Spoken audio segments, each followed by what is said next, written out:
अपने मसाइल को हल करने के लिए सब्सक्राइब करें आपके मसाइल का हल। मोहम्मद रिजवान इंडिया से पूछते हैं, मेरी बहन को 1 साल पहले तलाक़ हो गई, इसका एक लड़का भी है।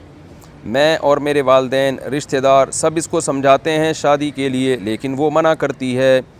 मैंने इसको आपका बयान भी सुनवाया, लेकिन वो कहती है मेरे लड़के का क्या होगा। इसको ये डर है कि दूसरा शौहर पता नहीं कैसा मिलेगा। इस पर ज़रा कुछ रोशनी डालिए।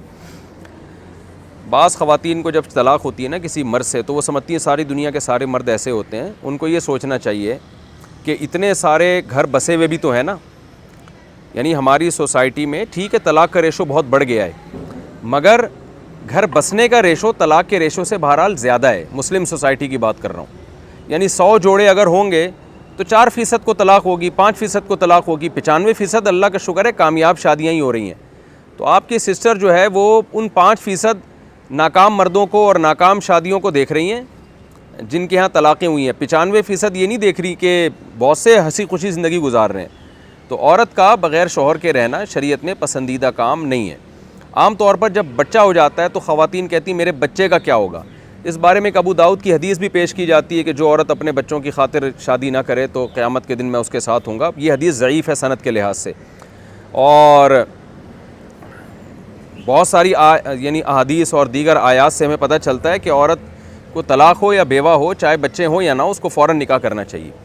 हाँ, ये एक अहम बात है कि बच्चे का क्या होगा। तो ऐन मुमकिन है सौतेला बाप बच्चे को पाल ले, और ये भी मुमकिन है कि आप यानी आपको चाहिए आप अपनी सिस्टर को सपोर्ट करें, बच्चा आप रख लें। देखें, शरई तौर पर तो मसला ये है कि औरत कहीं भी निकाह करती है उसे अपना लड़का बाप के हवाले करना पड़ेगा, जो सगा बाप है उस बच्चे का। बाप बच्चे को वो अपने साथ नहीं ले जा सकती। हमारी सोसाइटी में वीमेन राइट्स के नाम पे आजकल बाज़ चीज़ें ऐसी हैं जो एतदाल से तजावुज़ हैं। हर कीमत में बच्चा माँ ही को दिया जाता है, ये बिल्कुल गलत है। इससे बच्चे का भी नुकसान है, माँ का भी नुकसान है। माँ का नुकसान ये दोबारा शादी में मुश्किलात होंगी उसके लिए और ज़िंदगी तबाह करेगी वो अपनी। और बच्चे का नुकसान ये है कि जैसी तरबियत बाप कर सकता है ना, रोब दबदबा बाप का होता है, वो माँ का नहीं होता। माँ को नहीं पता होता बच्चा बाहर क्या चालाकियाँ कर रहा है जाके। तो बच्चे का भी फ़ायदा इसमें है और माँ का भी फ़ायदा इसमें है।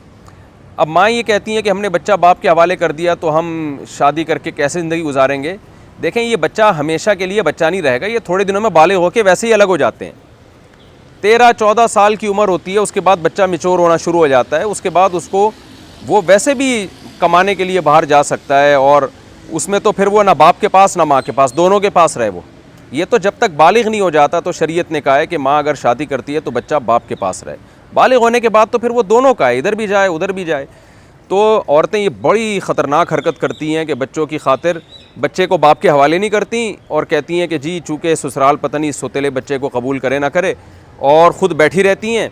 नतीजा क्या निकलता है, जब एज ज़्यादा हो जाती है, बच्चा बड़ा हो जाता है, उस वक्त तक फिर उनको ख्याल आता है भाई हमारी शादी होनी चाहिए थी, हमें तो तन्हाई है। क्योंकि बच्चा तो बीवी के साथ जो है वो हो सकता है लाइफ को एंजॉय करे, स्विट्ज़रलैंड जा रहा हो, उम्रा करने जा रहा हो, और वो बीवी भी पता नहीं माँ को कबूल। आज इस ज़माने की जो बहुएँ हैं वो वंस अपॉन अ टाइम नहीं हुआ करती थी।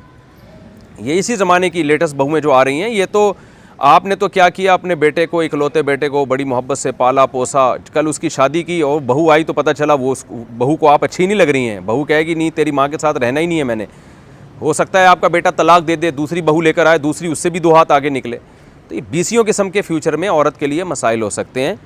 तो ऐसे ये मैं हवाई बातें नहीं कर रहा, मेरे सामने ऐसे वाक़यात हैं कि एक औरत ने कहा कि बच्चा है मैं शादी नहीं करूँगी।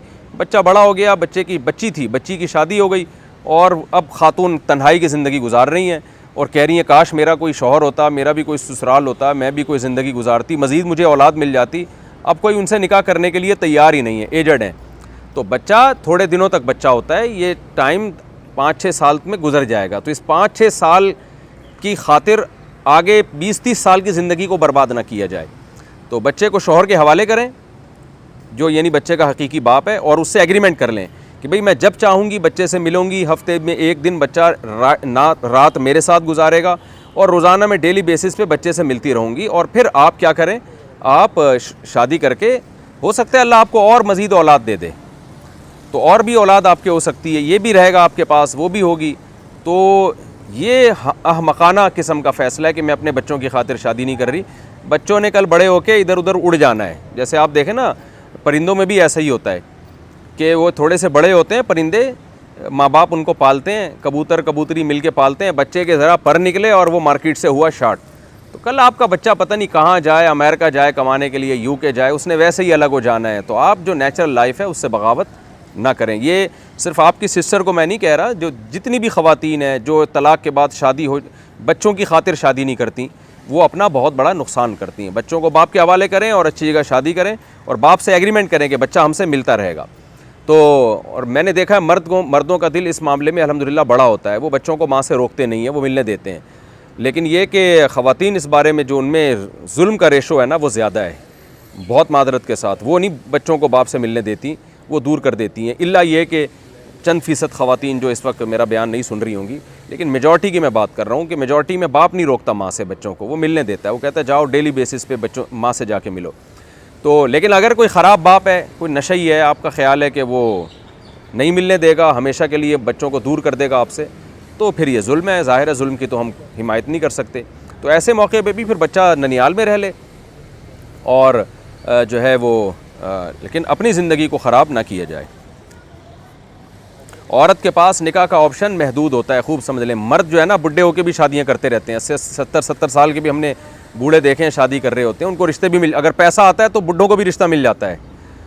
लेकिन औरत का जो ऑप्शन है ना, जितना भी पैसा हो मर्द नहीं निकाह करता जब तक लड़की में अट्रैक्शन ना मिले मर्द को, और ये अट्रैक्शन जवानी में होती है, एजड ख़वातीन में अट्रैक्शन नहीं होती।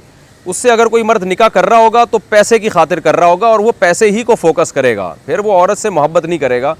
या तो ग्रीन कार्ड चाहिए होगा। मैंने एक निकाह पढ़ाया कुछ दिन पहले, लंदन का एक लड़का था और वो एक अंग्रेज़ खातून से निकाह कर रहा था। लड़का होगा 24-25 साल का और जो खातून थी, मैं हैरान हो गया, वो 55-60 साल की बूढ़ी सी खातून थी वो।